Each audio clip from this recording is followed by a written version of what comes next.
And new predictions tonight from ERCOT. The organization says in a worst case scenario, Texas has a nearly 17% chance of rolling blackouts in January. And a plan to increase power in Texas has not panned out so far. KENS 5's Andrew Moore digs into the state's power problems.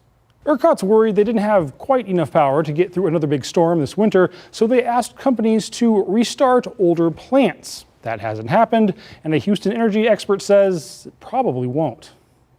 We have a potential problem this winter because the market has not provided the level of dispatchable resources that that Texas needs. ERCOT expects Texas to need this much power on cold winter mornings this January.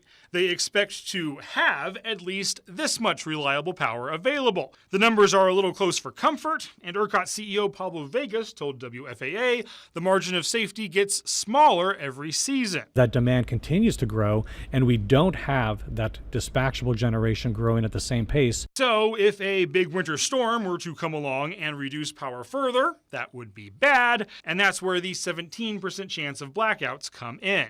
ERCOT recently asked companies to restart previously shut down power plants in order to get more power. It hasn't worked yet, and University of Houston fellow Ed Here says it's not always practical. Hoping that people could bring a coal-fired power plant back up to operational capability within a period of weeks was really ridiculously ambitious. And Here's also said it's not a good business plan. Of course, ERCOT also pays large businesses to cut their electricity use, and they are trying to expand that strategy ahead of January as well.